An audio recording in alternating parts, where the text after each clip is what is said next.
Dans les ténèbres du 41e millénaire, l'humanité fait face à des menaces qui défient l'imagination. Des xénos affamés dévorent des mondes entiers, des démons du Warp déchirent la réalité elle-même, et les traîtres du chaos conspirent depuis l'œil de la terreur. Mais il existe une menace encore plus insidieuse, une corruption qui ronge l'impérium de l'intérieur comme un cancer silencieux. L'hérésie, la mutation, la trahison. Ces ennemis ne viennent pas des étoiles lointaines ou des abysses du Warp. Ils se cachent parmi nous, portant le masque de la loyauté tout en complotant la chute de l'humanité.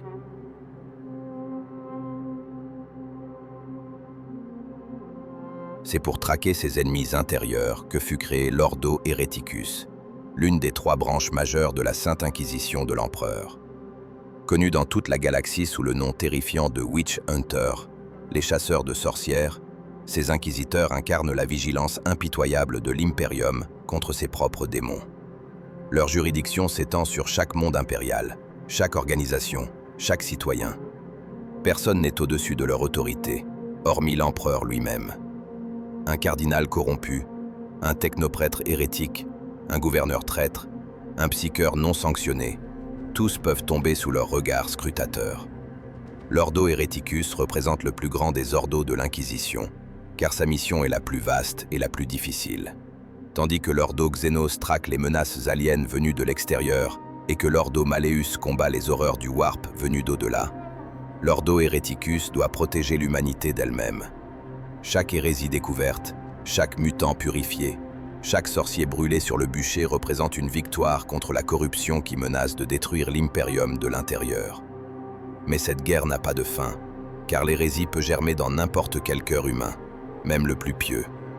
M'accompagner de leurs chambres militantes, les légendaires sœurs de bataille de l'Adepta Sororitas, les Witch Hunters de l'Ordo Hereticus, mènent une croisade sans fin contre les ennemis intérieurs de l'Empereur. Leur histoire est celle d'une vigilance éternelle, d'un sacrifice sans limite et d'une détermination de fer face à la corruption. Aujourd'hui, plongeons dans les archives interdites pour découvrir la véritable nature de l'Ordo Hereticus, ses origines sanglantes, ses méthodes impitoyables et le rôle crucial qu'il joue dans la survie de l'humanité.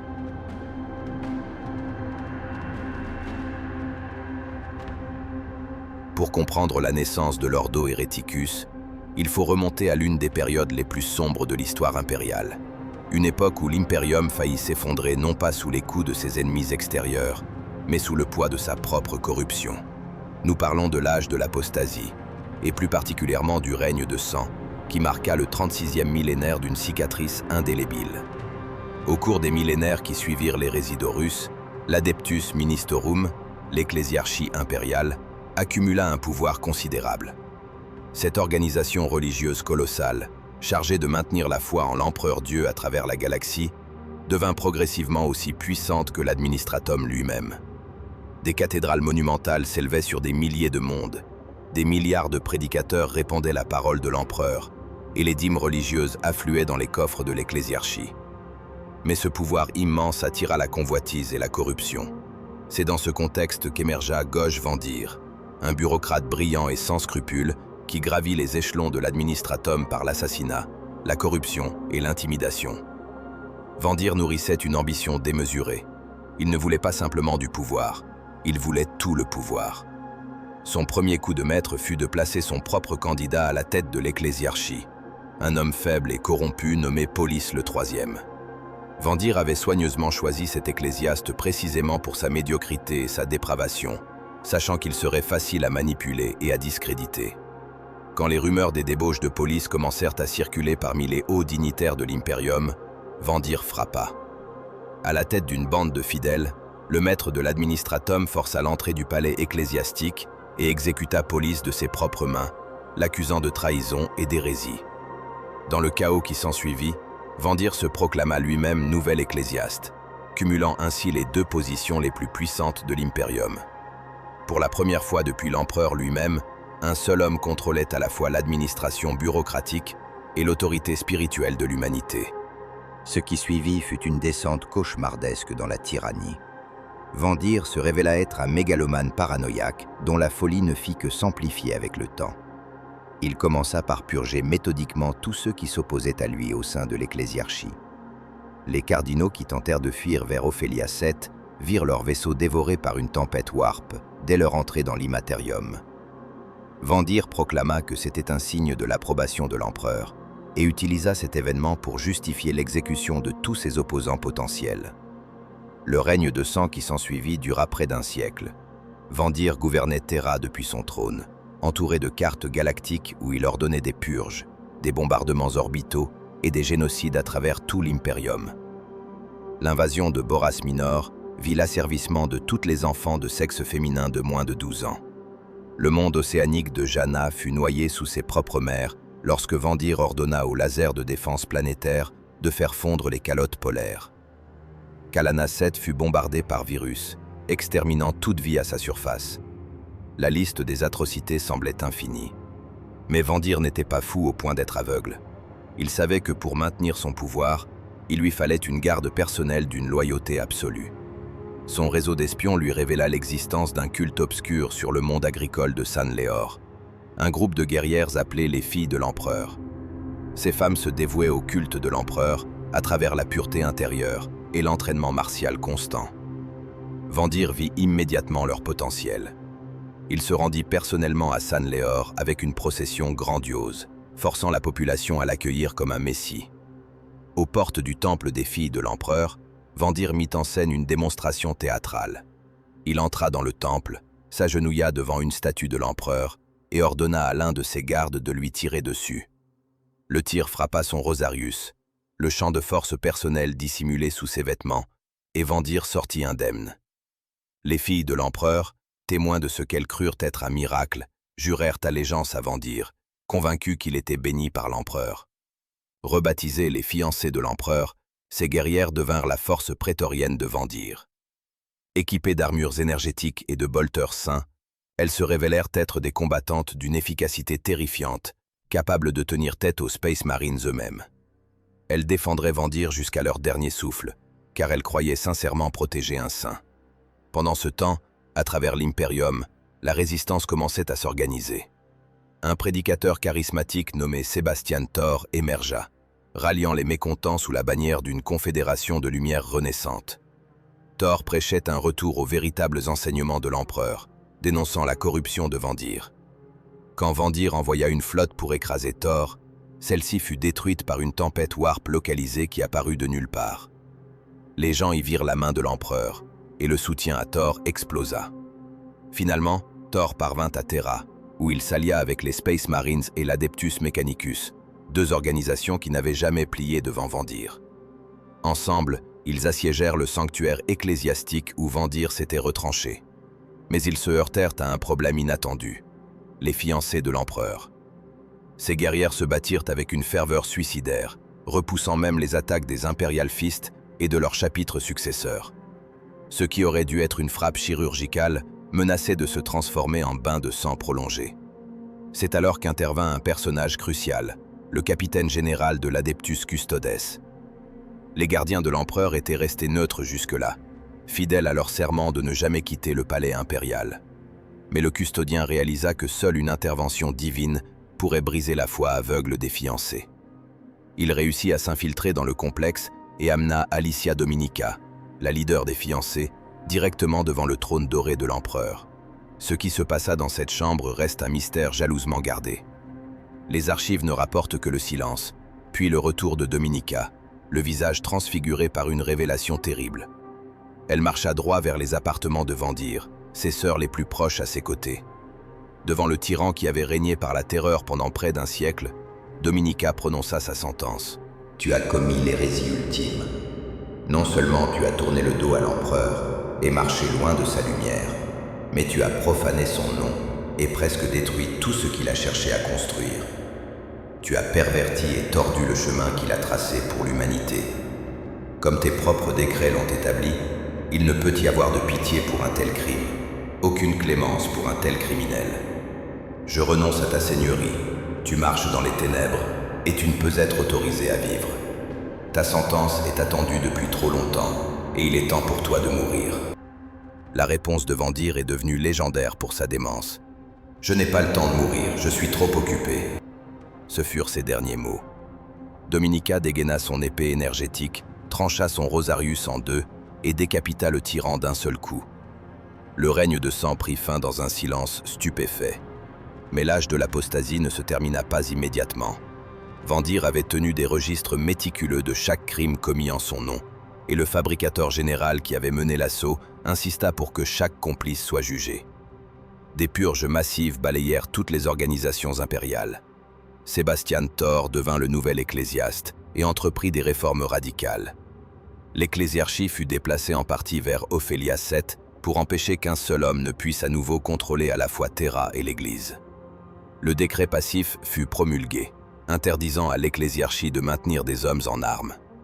Et c'est dans ce contexte de réforme que naquit l'Ordo Hereticus. L'Inquisition, qui existait déjà avec l'Ordo Malleus et l'Ordo Xenos, créa cette troisième branche majeure avec une mission spécifique: surveiller les ennemis intérieurs de l'Imperium, s'assurer qu'un autre Vendir ne pourrait jamais émerger. Les filles de l'empereur, rebaptisées Adepta Sororitas et réorganisées en ordre militant et non militant, devinrent la chambre militante de ce nouvel ordo. Techniquement, le décret passif était respecté. Après tout, les sœurs n'étaient pas des hommes en armes, mais des femmes. Les juristes impériaux avaient trouvé une faille, et l'Imperium en avait bien besoin. L'Ordo Hereticus était né des cendres de la plus grande trahison interne de l'histoire impériale. Son existence même était un rappel constant que les plus grandes menaces pour l'humanité ne venaient pas toujours des étoiles, mais pouvaient surgir du cœur même de l'Imperium.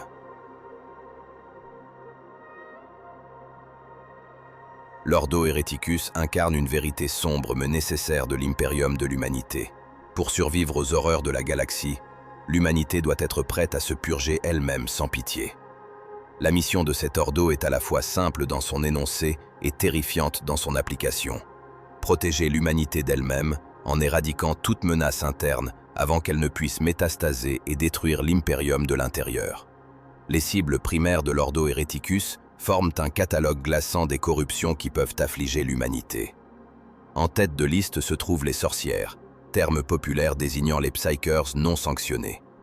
Dans un impérium où le warp menace constamment de déchirer la réalité, tout individu possédant des pouvoirs psychiques non contrôlés représente un danger mortel. Un psyker non formé peut involontairement ouvrir une brèche vers l'immatérium, permettant à des démons de se déverser dans la réalité. Pire encore, ces individus sont des proies faciles pour les puissances de la ruine, qui peuvent les corrompre et les transformer en sorciers du chaos, capables de déchaîner des horreurs indicibles. La chasse aux sorcières est donc l'une des fonctions les plus critiques de l'Ordo Hereticus. Chaque monde impérial est régulièrement balayé par les vaisseaux noirs de l'Adeptus Astra Telepathica, collectant les psykers détectés pour les amener à Terra, où ils seront soit formés, soit sacrifiés pour maintenir l'Astronomicon. Mais certains échappent à cette collecte, se cachant dans les tréfonds des ruches, les forêts sauvages ou les déserts isolés. D'autres refusent délibérément de se soumettre à l'autorité impériale. Ces renégats deviennent des priorités absolues pour les Witch Hunters. Les mutants représentent une autre catégorie de menaces traquées par l'Ordo Hereticus. Dans un impérium obsédé par la pureté génétique humaine, toute déviation de la norme est suspecte. Certaines mutations sont relativement bénignes, résultat de radiation ou de pollution chimique. D'autres sont les signes avant-coureurs d'une corruption bien plus sinistre, l'influence du chaos ou l'infiltration de cultes Genestealers. Les inquisiteurs de l'Hereticus doivent faire la distinction entre ces différentes catégories. Une tâche qui requiert autant de connaissances médicales que d'instinct pour la corruption. Mais au-delà des sorcières et des mutants, l'Ordo Hereticus traque une menace encore plus insidieuse. L'hérésie sous toutes ses formes. Un gouverneur planétaire qui dévie du culte impérial, un cardinal qui prêche des doctrines déviantes, un commandant de la garde impériale qui conspire avec le chaos. Tous peuvent tomber sous le regard scrutateur de l'Hereticus. L'hérésie n'a pas besoin d'être spectaculaire pour être mortelle. Parfois, c'est une lente érosion de la foi, un glissement presque imperceptible vers des pratiques interdites qui peut condamner un monde entier.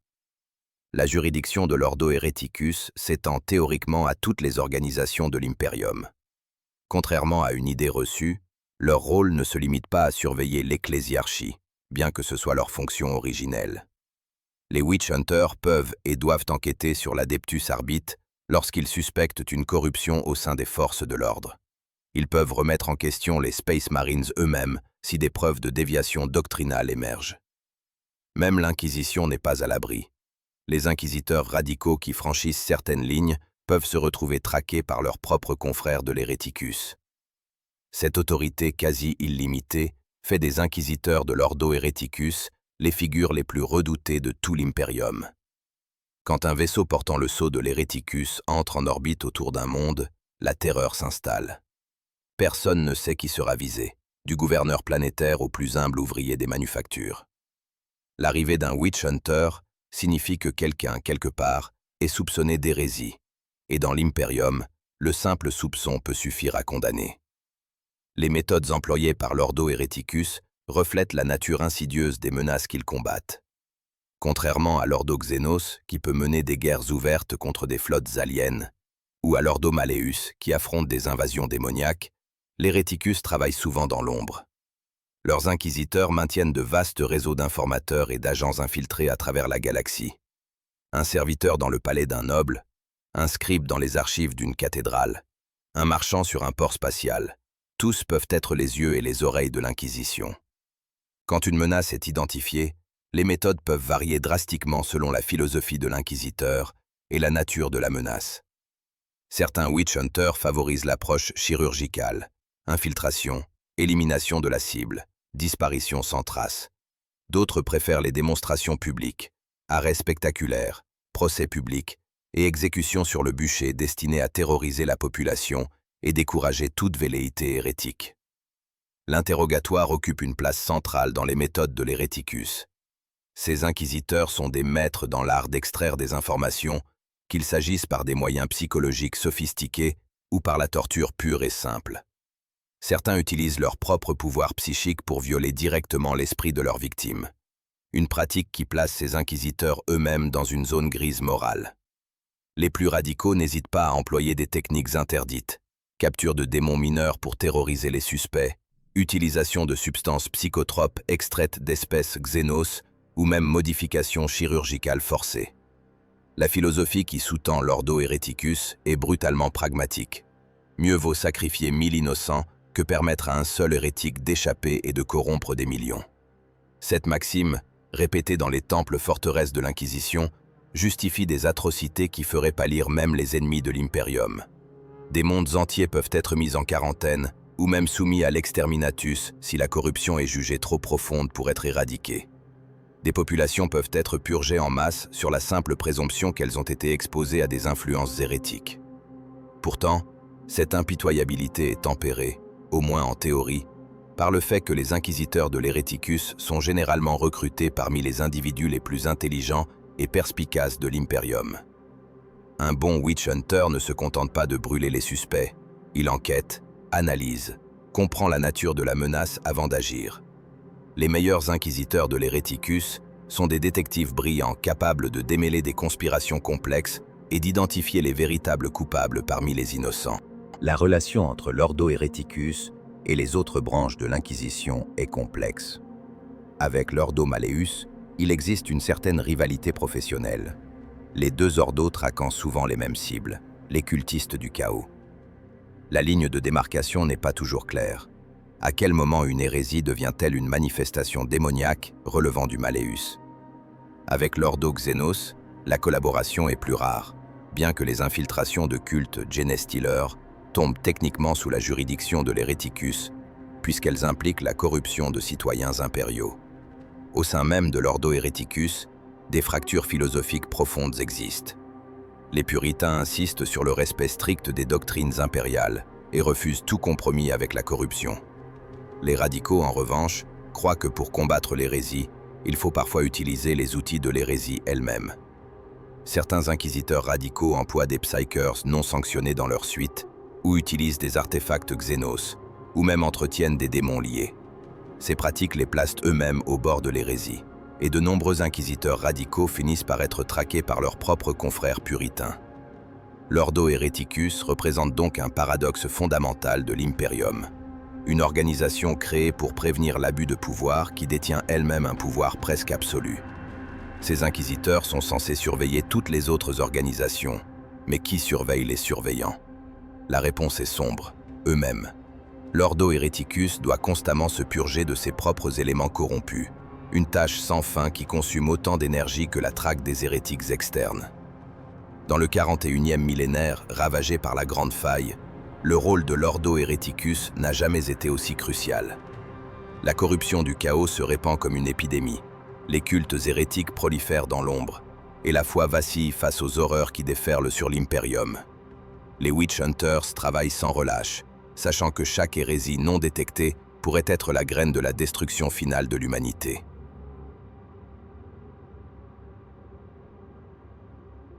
Si les inquisiteurs de l'Ordo Hereticus incarnent l'intellect analytique et le jugement impitoyable, les sœurs de bataille représentent la foi pure transformée en fureur martiale.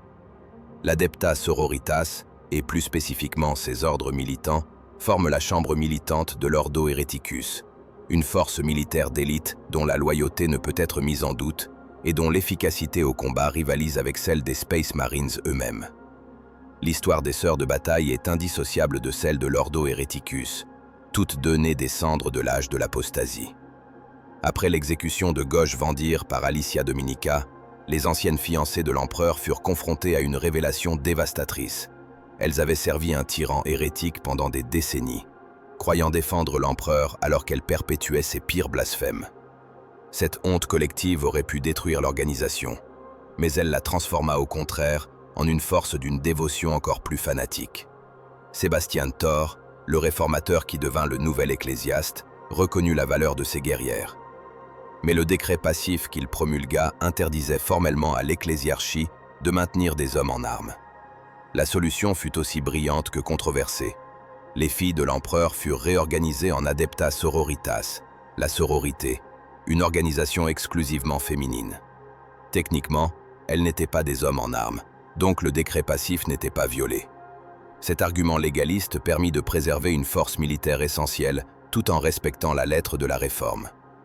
L'Adepta Sororitas fut divisé entre deux convents majeurs, le convent Prioris sur Terra et le convent Sanctorum sur Ophelia 7. Chaque convent abritait plusieurs ordres, certains dédiés à des fonctions non militaires, comme les ordres hospitaliers qui soignent les malades, les ordres Dialogus qui maîtrisent les langues, ou les ordres Famulus qui servent de diplomates auprès des familles nobles. Mais ce sont les ordres militants, les sœurs de bataille proprement dites, qui captent l'attention et inspirent la terreur. Initialement, 4 ordres militants furent créés par Alicia Dominica et ses 3 compagnes qui l'avaient accompagnée devant le trône doré. L'ordre de Notre-Dame martyrisée, autrefois ordre du cœur ardent, fut fondé par sœur Catherine. L'ordre de l'Ébon Calice naquit sous la direction de sœur Sylvana. L'ordre de la Rose Vaillante fut établi par sœur Lucia, et l'ordre de la Clé d'Argent vit le jour grâce à sœur Dominica elle-même. Ces 4 ordres formèrent le noyau des forces militaires de la sororité.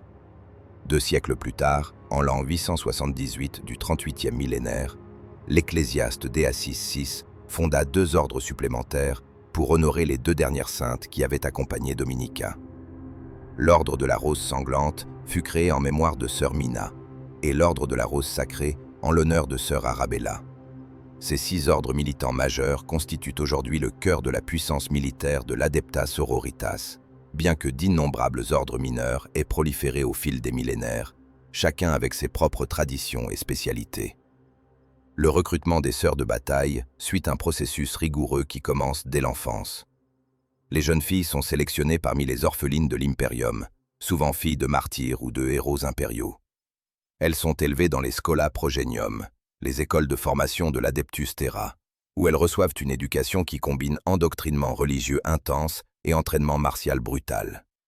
Seules les plus pieuses et les plus compétentes sont finalement acceptées dans les rangs de l'Adepta Sororitas. L'équipement des sœurs de bataille reflète leur statut unique dans l'Imperium. Chaque sœur porte une armure énergétique de sororitas, spécialement conçue pour s'adapter à la morphologie féminine. Ces armures, bien que moins imposantes que celles des Space Marines, offrent une protection exceptionnelle et incorporent souvent des éléments décoratifs élaborés, statues ailées, symboles ecclésiastiques gravés, parchemins de prière scellés à la cire rouge. L'armure d'une sœur de bataille est autant une œuvre d'art qu'un instrument de guerre. Leur armement standard forme ce que les sœurs appellent la Sainte Trinité, le bolter, le fuseur et le lance-flamme. Le bolter Godwin Deaz, une variante spécifique aux sororitas, crache des projectiles explosifs capables de déchiqueter même les ennemis les plus résistants. Le fuseur projette un faisceau de chaleur intense qui fait fondre l'adamantium comme de la cire. Et le lance-flamme purifie par les flammes purificatrices de l'empereur, arme favorite contre les hordes d'hérétiques et de mutants. Mais ce qui distingue vraiment les sœurs de bataille, au-delà de leur équipement et de leur entraînement, ce sont les actes de foi. Contrairement aux Space Marines qui doivent leur puissance à leur modification génétique, ou aux Psykers qui canalisent le warp, les sœurs de bataille manifestent des miracles par la pure force de leur dévotion. Dans les moments de foi absolue, elles peuvent accomplir l'impossible, ignorer des blessures mortelles, se déplacer avec une vitesse surhumaine, ou enflammer leurs ennemis d'un simple regard. Ces miracles ne sont pas des pouvoirs psychiques. Les sœurs abhorraient la sorcellerie, mais des manifestations directes de la volonté de l'empereur, répondant à leur foi parfaite. Sur le champ de bataille, les sœurs de bataille représentent un spectacle à la fois magnifique et terrifiant. Elles avancent en rang serré, leurs armures étincelant dans la lumière des explosions, leur voix s'élevant en hymne de guerre qui couvre le rugissement des armes. Chaque mouvement est exécuté avec une précision militaire impeccable, résultat d'années d'entraînement intensif. Mais cette discipline est tempérée par une ferveur religieuse qui les pousse à des actes d'héroïsme suicidaire. Pour une sœur de bataille, mourir en servant l'empereur n'est pas une tragédie, c'est l'accomplissement ultime.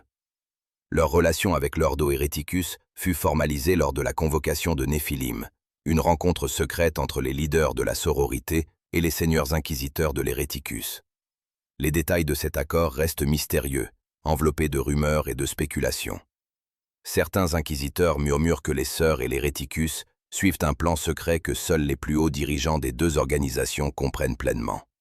Quoi qu'il en soit, depuis cette convocation, les sœurs de bataille répondent aux appels des inquisiteurs de l'Hereticus avec une loyauté absolue. Cette alliance s'est révélée redoutablement efficace. Là où un inquisiteur peut être le scalpel qui identifie et excise une tumeur hérétique avec précision, les sœurs de bataille sont le marteau qui écrase toute résistance. Ensemble, ils forment une combinaison parfaite. L'intelligence analytique et l'autorité de l'Inquisition, mariées à la puissance militaire et à la ferveur des ordres militants. Les différences philosophiques entre les deux organisations créent parfois des tensions. Les inquisiteurs sont par nature analytiques, soupçonneux, prêts à utiliser tous les outils nécessaires pour accomplir leur mission, y compris des méthodes moralement ambiguës. Les sœurs de bataille, en revanche, sont des puristes absolus. Elles ne tolèrent aucun compromis avec l'hérésie, aucune association avec les Psykers non sanctionnés, aucune utilisation d'artefacts xéno. Cette différence d'approche peut mener à des conflits, mais elle crée aussi un équilibre sain. Les sœurs empêchent les inquisiteurs de sombrer profondément dans la compromission radicale. Depuis l'ouverture de la Grande Faille et le début de la croisade Indomitus, les sœurs de bataille ont été déployées à travers les deux moitiés fracturées de l'Imperium dans des guerres de foi d'une ampleur jamais vue depuis l'âge des ténèbres. Dans l'Imperium Sanctus, comme dans l'Imperium Nihilus, elles mènent des croisades pour restaurer la foi, purger les hérétiques et repousser les forces du chaos. Accompagnées de leurs alliés de l'Ordo Hereticus, elles représentent souvent la dernière ligne de défense entre des mondes assiégés et l'annihilation totale. Les sœurs de bataille incarnent un idéal paradoxal de l'Imperium. Guerrières sans pitié qui massacrent les ennemis de l'empereur par milliers, elles sont aussi des symboles vivants de dévotion, de sacrifice et de pureté. Dans une galaxie où la corruption menace chaque âme, où le doute peut condamner des mondes entiers, elles se dressent comme des piliers de foi inébranlables. Leur chant de guerre résonne à travers les étoiles, un hymne de défi face aux ténèbres qui menacent d'engloutir l'humanité.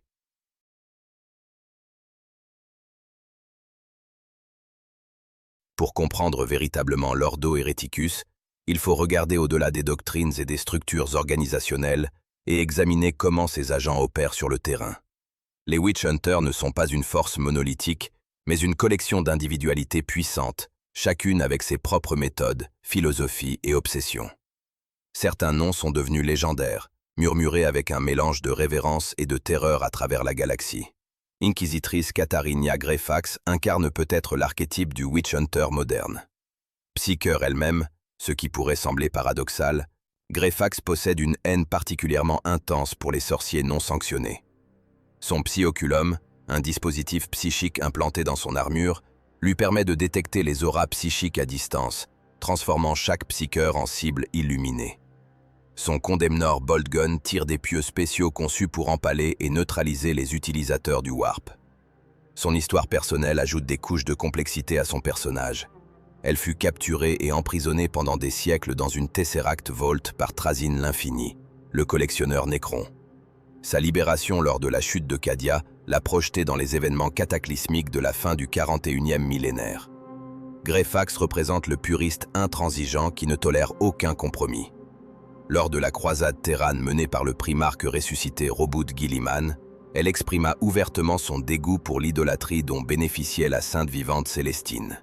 Pour Greyfax, même les miracles apparents doivent être scrutés avec scepticisme, car le chaos excelle à se déguiser en sainteté. Cette position lui a valu autant d'admirateurs que d'ennemis au sein de l'Ecclésiarchie et même de l'Inquisition. À l'opposé du spectre philosophique se trouve Seigneur inquisiteur Fyodor Karamazov, dont le nom seul inspire la terreur à travers des secteurs entiers. Karamazov siège littéralement sur un trône du jugement, une construction monstrueuse montée sur les jambes d'un dreadnought, armé d'un multifuseur et servi par des serviteurs. Depuis ce trône ambulant, Karamazov prononce ses verdicts et exécute ses sentences avec une efficacité mécanique. Son approche de la justice est brutale dans sa simplicité. Il ne reconnaît pas l'innocence comme défense. Selon sa philosophie, si quelqu'un est accusé d'hérésie, c'est que l'hérésie existe quelque part dans son entourage, et mieux vaut purger largement que risquer de laisser échapper la corruption. L'incident de Salem Proctor illustre parfaitement la méthode Karamazov. Un prêtre avait récemment reconquis ce monde pour l'Imperium, restaurant la foi impériale après des années d'occupation hérétique. Mais Karamazov découvrit que des adorateurs du chaos s'étaient infiltrés dans le culte du prêtre. Sans hésitation, il ordonna la purge complète, exécutant le prêtre et des milliers de ses fidèles. L'Ecclésiarchie et les inquisiteurs tauriens le condamnèrent pour cette action, mais Karamazov fut finalement vindiqué quand il fut prouvé que la corruption était bien plus profonde qu'on ne le pensait. Cet incident cristallisa les divisions au sein de l'Imperium. Pour ses détracteurs, Karamazov est un fanatique dangereux. Pour ses partisans, c'est un pragmatiste qui comprend que la survie de l'humanité exige parfois des sacrifices terribles. Inquisitrice Adrastia représente un type différent de Witch Hunter, plus subtil mais non moins mortel. Opérant principalement dans le sous-secteur Aurelia, Adrastia est connue pour son pragmatisme glacial. Face à Gabriel Kiras, le maître du chapitre Blood Ravens corrompu par le chaos, elle n'hésita pas à manipuler des factions Xenos pour atteindre ses objectifs. Dans la campagne Eldar, elle fournit des renseignements cruciaux aux aliens pour les aider à éliminer Kiras. Cette volonté d'utiliser n'importe quel outil disponible, même les ennemis de l'humanité, la place fermement dans le camp des radicaux. Mais son efficacité est indéniable. Les méthodes employées par les Witch Hunters varient considérablement selon les circonstances et les personnalités. Certains favorisent l'infiltration à long terme, plaçant des agents dormants dans les organisations suspectes pendant des années avant de frapper.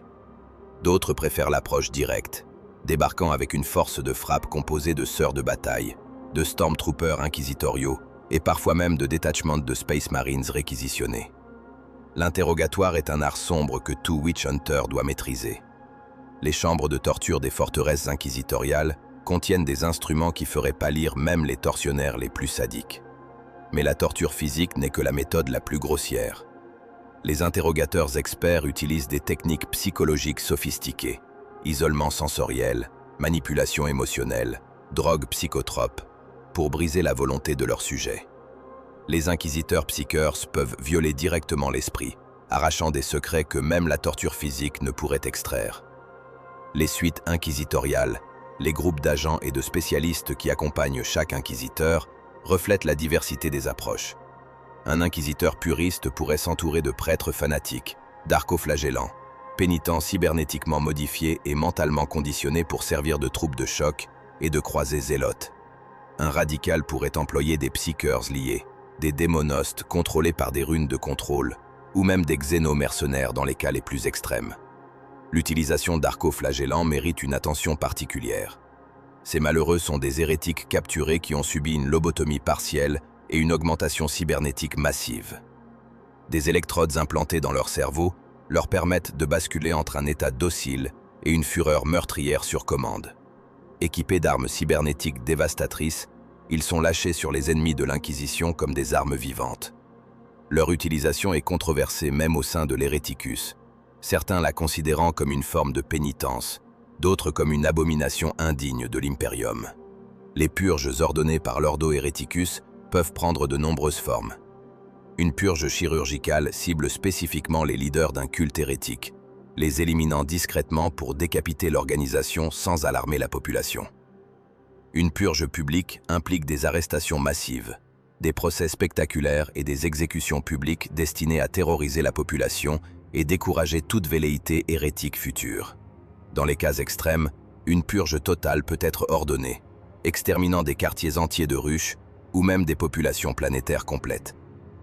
La décision de recourir à l'exterminatus, la destruction complète d'un monde, est la plus grave qu'un inquisiteur puisse prendre.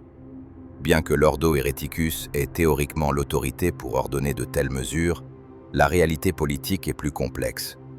Détruire un monde habité requiert généralement le consensus de plusieurs inquisiteurs et peut déclencher des enquêtes par d'autres ordos.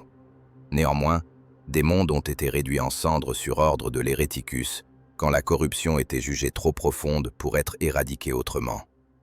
Les Witch Hunters doivent aussi gérer le paradoxe inhérent à leur position.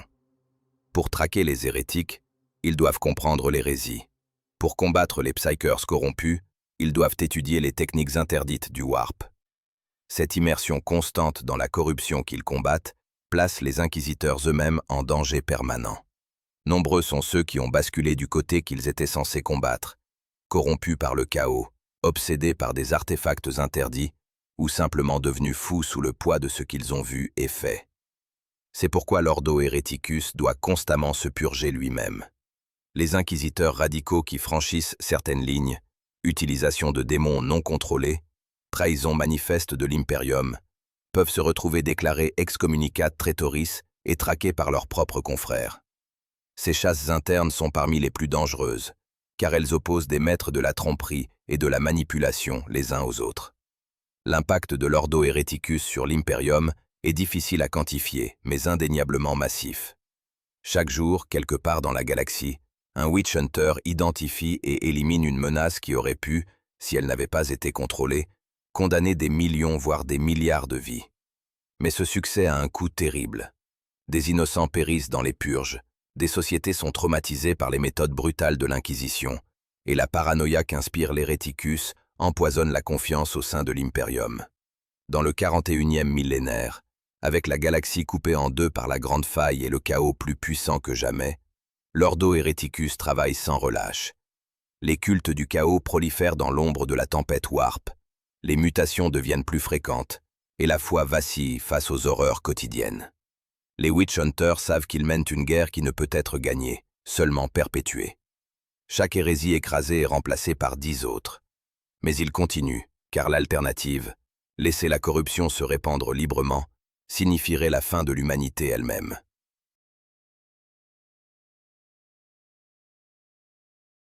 L'Ordo Héréticus incarne l'une des vérités les plus sombres et les plus nécessaires de l'Imperium de l'humanité.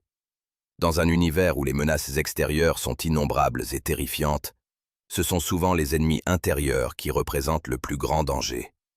La trahison, l'hérésie, la corruption du chaos, toutes ces menaces naissent au cœur même de la société impériale, se cachant derrière des visages familiers et des positions d'autorité. Depuis sa création dans les cendres fumantes de l'âge de l'apostasie, l'Ordo Héréticus a servi de gardien vigilant contre ces menaces insidieuses. Les Witch Hunters, avec leurs méthodes impitoyables et leur autorité quasi illimitée, représentent la volonté de l'Imperium de se purger lui-même sans pitié, plutôt que de succomber à la pourriture interne. Accompagnés de leurs alliés de l'Adepta Sororitas, ces guerrières dont la foi est aussi inébranlable que leur habileté martiale est redoutable, ils forment une ligne de défense cruciale contre l'effondrement de l'ordre impérial. L'histoire de l'Ordo Héréticus nous enseigne que la vigilance éternelle est le prix de la survie. Gosh Vandir put accumuler un pouvoir absolu précisément parce qu'aucun mécanisme de contrôle n'existait pour empêcher un tel abus. La création de l'Héréticus fut la réponse de l'Imperium à cette faille. Une organisation dédiée à s'assurer qu'aucun tyran ne pourrait plus jamais corrompre les institutions impériales de l'intérieur. Mais comme souvent dans l'Imperium, la solution engendra ses propres problèmes. Qui surveille les surveillants? Qui juge les juges? Ces questions restent sans réponse satisfaisante. Les méthodes de l'Ordo Hereticus soulèvent des questions morales dérangeantes. Est-il juste de sacrifier des innocents pour garantir la destruction des coupables? La fin justifie-t-elle tous les moyens quand la survie même de l'espèce est en jeu? L'Imperium a répondu à ces questions par l'affirmative, jugeant que dans un univers aussi hostile, seule une vigilance absolue et impitoyable peut garantir la survie de l'humanité. Mais cette position a un coût, en termes de vies innocentes perdues, de confiance érodée, et peut-être même d'humanité sacrifiée sur l'autel de la survie. Aujourd'hui, alors que la grande faille déchire la galaxie et que le chaos menace de submerger l'Imperium, le rôle de l'Ordo Hereticus n'a jamais été aussi crucial. Les cultes hérétiques se multiplient dans les zones d'ombre créées par le Warp déchaîné. Les mutations deviennent plus fréquentes et plus virulentes. La foi elle-même vacille face aux horreurs quotidiennes qui défient l'entendement. Dans ce contexte apocalyptique, les Witch Hunters et leurs alliés de l'Adepta Sororitas représentent souvent la seule force capable d'identifier et d'éradiquer les menaces avant qu'elles ne puissent métastaser. L'avenir de l'Ordo Hereticus est indissociable de celui de l'Imperium lui-même. Tant que l'humanité luttera pour sa survie dans une galaxie hostile, tant que le chaos cherchera à corrompre les âmes humaines, tant que l'hérésie trouvera un terrain fertile dans le désespoir et l'ignorance, les Witch Hunters auront une mission à accomplir. Ils continueront leur veille éternelle, scrutant l'ombre pour y déceler les signes de corruption, interrogeant, jugeant, exécutant. L'héritage de l'Ordo Hereticus est écrit en lettres de feu à travers les annales de l'Imperium. Des mondes sauvés de la corruption totale, des conspirations démantelées avant qu'elles ne puissent éclater, des millions de vies préservées par la détection précoce de menaces qui auraient pu dévaster des secteurs entiers, mais aussi des atrocités commises au nom de la sécurité, des innocents sacrifiés, des sociétés traumatisées par les purges brutales. C'est un héritage complexe, fait d'ombres et de lumières, de sacrifices nécessaires et de cruauté discutable. Pour nous, observateurs de cet univers sombre, l'Ordo Hereticus représente une mise en garde. Il nous montre comment la peur de la corruption peut elle-même devenir corruptrice, comment la quête de sécurité absolue peut mener à la tyrannie, comment la vigilance peut dégénérer en paranoïa. Mais il nous rappelle aussi que certaines menaces sont si existentielles qu'elles requièrent des mesures extraordinaires, que la complaisance face au mal peut être aussi destructrice que le fanatisme.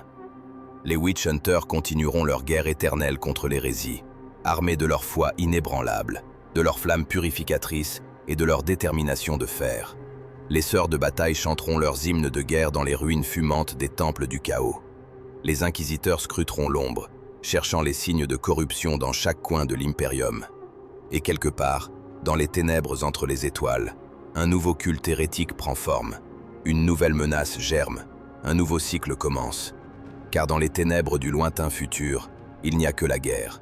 Et au cœur de cette guerre, l'Ordo Hereticus se dresse comme un rempart de foi et de feu contre les ennemis que nous portons en nous-mêmes. N'oubliez pas de vous abonner à la chaîne L'Oracle de Terra pour plus de lore Warhammer 40 000 et likez cette vidéo si vous avez apprécié cette plongée dans les archives secrètes de l'Inquisition. Que l'Empereur vous protège et restez vigilants, car l'hérésie ne dort jamais.